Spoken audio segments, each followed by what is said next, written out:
contributing to the statement which was made by Honorable Woyomi, I did make a point on this Gen Zs and the demonstration in Kenya, and I reminded my colleagues that one of the reasons why the Gen Zs, if not the most important reason, engaged in the demonstrations in Kenya was the absolute disillusionment they had or they have for politicians and members of parliament and politicians in general.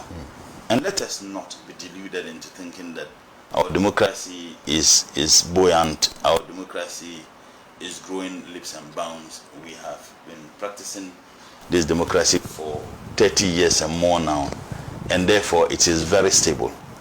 When we begin or we do not desist from some of the actions for which reasons public opinion will be shifted against us, we'll have a problem. And one of the most important reasons why people would engage in the kinds of things they engage in, particularly in Kenya and in many parts of the world, including Africa, is corruption.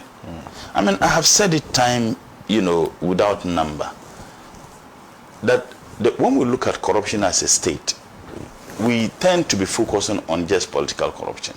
I agree, political corruption ought to be focused on. But to fight this battle, we need to look at corruption holistically. There's financial corruption, there is moral corruption, there is social corruption, there is psychological corruption.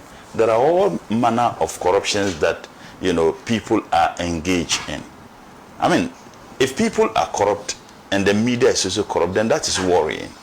If politicians are corrupt and the judiciary is corrupt, that is worrying. If the executive is corrupt or the judiciary is corrupt, that is worrying. The reason why political corruption is very important and ought to be spoken about is that only politicians are given the privilege, authority, and the opportunity to deal with the issue of corruption.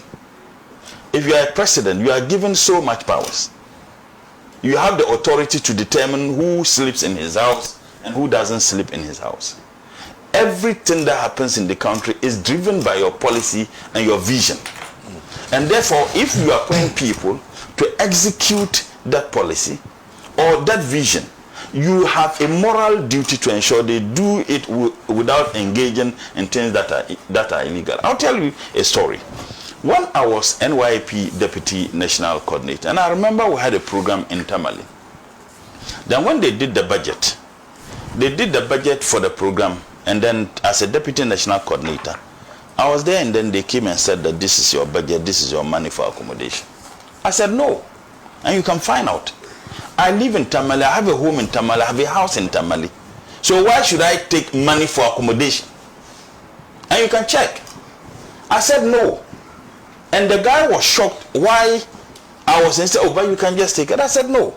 Look, recently, just sometime last month, I was there and they called me, our committee for trade. They are giving us seedlings, coconut seedlings. And then the clerk called and said, oh, the coconut seedlings. I said, I don't grow coconut in my constituency. And then someone called and said, oh, one of them said, oh, why not take it and take? I said, no, I won't.